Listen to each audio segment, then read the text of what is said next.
السلام عليكم ورحمة الله وبركاته. ازيكم عاملين ايه؟ يا رب تكونوا بخير. النهارده بقى رحنا السوق واشترينا شوية طلبات حلوين يا حبايبي. اهو زي ما انتم شايفين، بسم الله ما شاء الله. اشتريت شوية خضار ومليت التلاجة، بسم الله ما شاء الله، الله اكبر.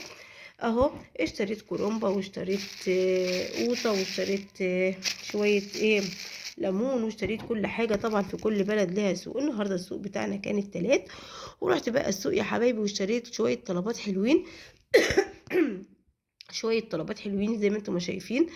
بعد ما اشتريت شوية الطلبات دولت بعد ما اشتريت شوية الطلبات دول، مليت التلاجة. طبعا كانت معايا 100 جنيه بس، فرحت اشتريت ومليت التلاجة بيها كلها. يعني جبت البتنجان الحلو ده الكيلو ب5 جنيه، الرومي ده الجميل، واشتريت الكرنبة دي ب15 جنيه، واشتريت ليمون، واشتريت كل حاجة يا ولادي اشتريتها حلوة اهو زي ما انتم ما شايفين. يعني بسم الله ما شاء الله.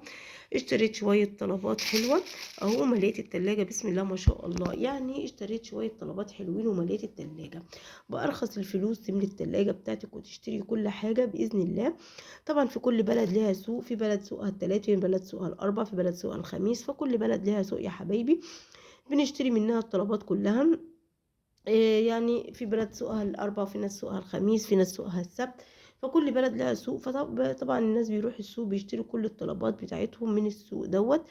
بيشتروا بقى القوطة، وبيشتروا البتنجان، ويشتروا الخضار اهو شايفين. يعني بيشتروا كل الطلبات ديت، بيبقى معاهم الفلوس. ممكن يبقى معاكي فلوس كتير، معاكي فلوس قليلة، عادي بيشتروا كل حاجة برضو، علشان خاطر يوم السوق دوت بيبقى متاح كل حاجة.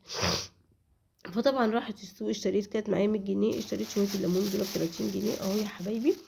واشتريت قولوا معايا كرومباية حلوة، واشتريت يعني بسم الله ما شاء الله. اشتريت شوية طلبات حلوين ووفرت كتير يا جماعة. طبعا ما احنا لازم نشتري ونوفر طبعا. شايفين الكرومبة الحلوة دي بسم الله ما شاء الله. اشتريت ووفرت كتير زي ما انتم شايفين اهوت.